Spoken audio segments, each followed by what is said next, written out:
Charlie, raconte-nous, on a l'impression que tu as fendu un peu l'armure là dans cette traversée du Chenal. Ouais, un petit peu, les émotions sont, sont là et c'est beaucoup de travail et heureux de la gagner, ça y est, de gagner ce Vendée Globe. Je ne sais pas passé loin il y a 4 ans et c'est Yannick qui l'avait remporté. Mais voilà, maintenant c'est bon, il est pour nous, il est pour Massif et ça c'est génial et voilà, je suis l'homme le plus heureux du monde aujourd'hui, c'est sûr. Charlie, il y avait quoi dans la tête quand on a passé la ligne d'arrivée et puis là, cette remontée du Chenal? Des émotions dingues, j'ai jamais vécu ça, j'étais tellement heureux de franchir cette ligne avec la lumière du jour qui pointait, c'était sur cette eau lisse, on laissait avec le bateau qui glissait, qui volait sur l'eau, c'était fabuleux et c'est une explosion d'émotions dans ma tête, voilà, vraiment une joie immense de franchir cette ligne. C'était un moment fabuleux, c'est de loin ma plus belle ligne d'arrivée de toute ma carrière, mais vraiment de loin, quoi. Charlie, il y a du soulagement, de l'euphorie. Tu balances entre quoi et quoi là, j'imagine qu'il y a un torrent d'émotions. C'est un mélange de tout, c'est exactement ça. C'est de l'euphorie, de la joie immense, de la fierté aussi, de tout le travail de l'équipe, du soutien de la Massif, d'être reparti, d'avoir reconstruit un nouveau bateau. Ça fait 4 ans qu'on se bat pour ce nouveau projet, sur sa conception, la conception du bateau, sa construction, sa mise à l'eau, sa mise au point. Et voilà, c'est la consécration d'un gros travail de toute l'équipe. Et ouais, c'est vraiment génial. Je pense que j'ai eu une bonne étoile sur ce tour du monde. Le bateau revient en très bon état. Il est encore à 100% de son potentiel et j'ai eu des soucis, c'est sûr, mais à chaque fois j'ai réussi à les réparer ou à remplacer les pièces cassées.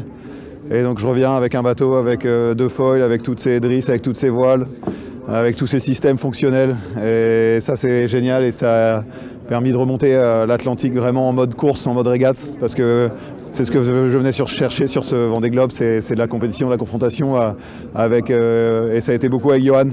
Et je pense que si le record est battu d'autant, c'est aussi beaucoup grâce à lui, parce qu'on s'est tiré l'un l'autre vers le haut, comme on faisait en Figaro, et on a donné chacun a donné le meilleur de soi, et c'était jusqu'au bout, c'était pas gagné. J'ai dû me battre, j'ai dû donner le maximum, mais voilà, je pense que ça nous a obligés à naviguer vraiment pied au plancher pendant tout le tour du monde. Les mers du Sud en 23 jours, c'est ultra rapide, et voilà, et je pense que ça a obligé à maintenir la pression, dès que les conditions changeaient, changer de voile, dès que le bateau ralentissait, régler le bateau, rééquilibrer quand les conditions de mer changeaient. Et voilà, ça a été un rythme incroyable. J'ai l'impression d'être parti avant-hier. Et voilà, c'est fabuleux. Je suis vraiment heureux d'être ici avec vous et de voir une arrivée non confinée.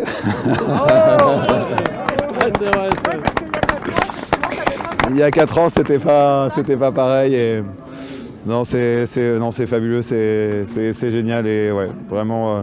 Merci, forcément, je remercie la Massif pour leur soutien sans faille depuis toutes ces années. Et aussi au travail de l'équipe, parce que oui, certes, je suis seul sur le bateau, mais c'est un travail collectif. Si le bateau revient en si bon état, c'est aussi beaucoup grâce à l'équipe, aux choix qu'on a fait en amont. Aussi leur soutien pendant la course. Dès que j'avais un problème, je pouvais appeler à n'importe quelle heure du jour et de la nuit. Il y a toujours quelqu'un qui répondait pour trouver des solutions à mes problèmes techniques. Et voilà, ça nous a permis de surmonter tous les petits problèmes que j'ai pu avoir. Et voilà, vraiment un énorme merci à eux. C'est une victoire. C'est une victoire de toute l'équipe Massif. Tu dis que le bateau revient en bon état et le bonhomme, il est comment? Le bonhomme, la seule blessure à déplorer, c'est une grosse aiguille de voilerie que je me suis planté assez profondément dans le pouce quand je réparais ma voile du côté de la Nouvelle-Zélande.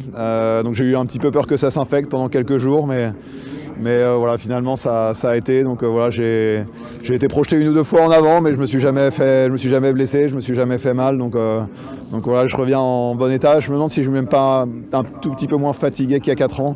Peut-être grâce à l'expérience aussi de mon premier Vendée, on verra. Bon, là, en fait, il y a tellement d'euphorie que je pense que je ne mesure pas très bien mon niveau de fatigue. Mais Charlie, au mois d'octobre, vous disiez que la victoire pourrait jouer en 74, en 70 jours.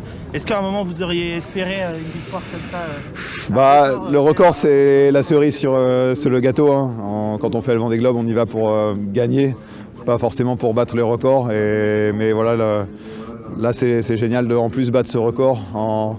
Je savais que les bateaux étaient capables de tourner en moins de 70 jours, mais de là à descendre à 64, c'est assez fou. Je pense que c'est aussi beaucoup lié aux conditions météo qui étaient très très favorables dans le sud, dans la descente de l'Atlantique et la remontée de l'Atlantique, voilà, qui était vraiment express. J'ai dû rester sur le même bord du Brésil jusqu'à la pointe de Pinmar, jusqu'en Bretagne. C'est tout simplement incroyable d'avoir cette chance de conditions aussi alignées pour entrer en France. Et puis je me souviendrai aussi longtemps de la dépression de l'océan Indien. C'est quand même elle qui est un peu déterminante aussi. Donc ce bateau, dans une des premières lignes du cahier des charges, c'est un bateau, comme Apivia d'ailleurs, c'est un bateau qu'on voulait capable d'arriver premier au Cap de Bonne-Espérance. Donc un bateau vraiment taillé pour l'Atlantique. Donc on a réussi ça il y a 4 ans, on était premier à Bonne-Espérance. Et on a réussi ça de nouveau avec ce bateau qu'on a voulu toujours pareil, très performant dans l'Atlantique. Et cette fois-ci, la chance que j'ai eue, c'est qu'il y a eu cette énorme dépression qui s'est profilée. Et voilà, j'ai pris le choix d'essayer de la surfer, de rester devant. Et voilà, ça m'a permis, avec Seb Simon, là, de faire un gros écart. Je pense que Johan s'est vraiment arraché à ce moment-là parce qu'il a senti que ça pouvait partir par devant. Et je pense qu'il a beaucoup donné pour échapper à la zone de vent faible qui grossissait derrière. Il a réussi à s'en sortir. Après, il a eu des conditions qui ont permis de recoller. Puis après, il y a la bataille qu'on connaît tous jusqu'à l'arrivée. Mais ouais, puis mon bateau était de nouveau très performant aussi dans la remontée de l'Atlantique. Au final, on a passé plus de temps dans l'Atlantique que dans les mers du Sud. Donc voilà, je m'en sors plutôt bien. Et voilà, je suis vraiment heureux de nos choix techniques avec l'équipe et puis aussi l'expérience d'avoir déjà fait le Vendée Globe. Je pense que ça m'a quand même beaucoup servi. Et voilà, puis je suis heureux de rejoindre donc Michel Desjoyaux reste le seul double vainqueur, mais je suis heureux de rejoindre avec lui le fait qu'on soit les deux seuls à avoir franchi 2 fois en premier la ligne d'arrivée du Vendée Globe. Donc voilà, c'est un honneur pour moi de rentrer dans ce petit club que je viens de créer avec la légende Michel Desjoyaux, quoi. Bravo Charlie. Merci. C'est une bonne idée. Maintenant, il va falloir aller encore plus loin.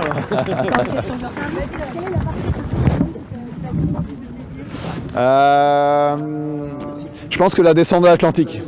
L'Atlantique, j'étais vraiment super heureux d'être là, de naviguer en solitaire sur ce magnifique bateau. Et ouais, la descente de l'Atlantique, c'était un moment fabuleux. Et après, il y a un peu plus de pression au niveau compétition. Donc voilà, ça s'est un petit peu intensifié, mais voilà, les descentes de l'Atlantique, c'était assez léger au final. Et ouais, c'était un moment cool, mais après, il y a que des moments incroyables. Je rêvais de voir le Cap Horn de jour, je l'ai eu, dans des conditions où je pouvais en plus sortir et vraiment l'admirer. Et je suis réconcilié avec l'océan Indien grâce à cette super dépression là, même si c'était fatigant, c'était vraiment engagé de rester devant et j'ai vraiment pas le droit à la moindre erreur, au moindre ralentissement, sinon je me faisais rattraper par 50-60 nœuds et 10 mètres de vague. Et heureusement j'ai pas eu le bateau massif m'a pas fait faux bond et est resté capable d'appuyer, d'aller très vite sur ce tronçon. Et puis après, la bataille de tout le Pacifique, la bataille du Pacifique et de l'Atlantique avec Johan aussi, je m'en rappellerai longtemps. Voilà, ça m'a rappelé nos années Figaro où on s'échangeait les victoires, notamment sur la saison 2016. Et ouais, j'étais heureux de retrouver l'Atlantique. Il y a eu des moments de difficulté, forcément. Forcément, un des plus compliqués, c'était cette réparation de voile qui était cruciale du côté de la Nouvelle-Zélande où là j'étais obligé de travailler avec le bateau qui faisait des pointes à 30 nœuds dans la soute à voile. J'étais avec mon casque, je le faisais balancer de gauche à droite dans la soute à voile par les ralentissements du bateau dans les surfs. Et en fait, je travaillais à une échéance fermée, quoi.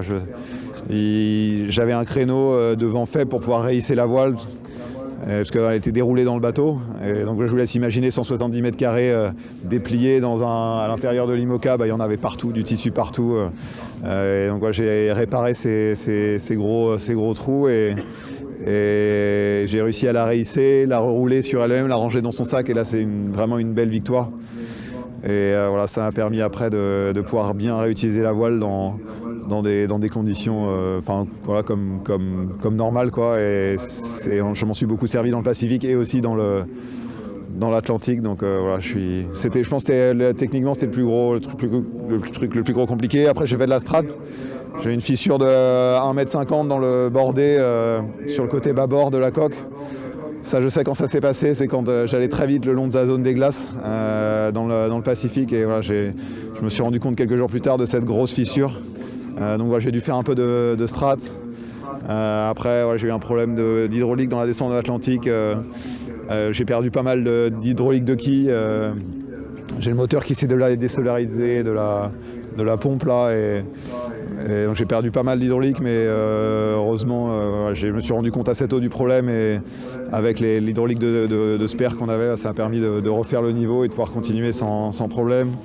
Voilà, et puis j'ai changé un V1 de pilote, j'ai changé quelques bloqueurs, j'ai changé une drisse, j'ai changé des écoutes, mais voilà, à chaque fois, en fait, à chaque problème, avec l'équipe, on arrivait à trouver une solution où on avait la pièce de rechange, et donc j'arrivais à remettre le bateau à 100% de son potentiel.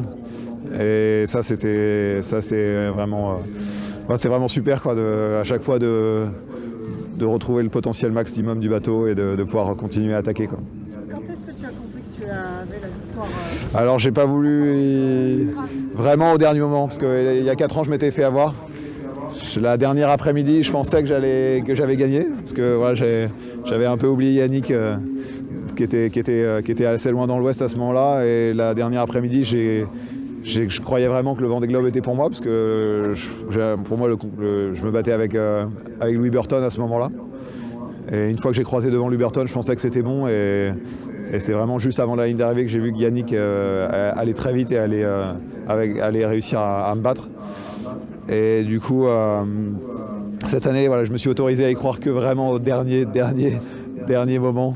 Voilà, jusqu'au bout, je surveillais les vitesses de Johan. Forcément, je faisais des scénarios catastrophes où je restais bloqué et lui revenait. Mais voilà, je me suis autorisé à y croire que vraiment, je pense, sur mon dernier bord vers la ligne. Merci beaucoup. Tu es frais et lucide. J'ai réussi à dormir un peu depuis la ligne d'arrivée, mais de toute façon on est parti à 48 heures, donc ça va.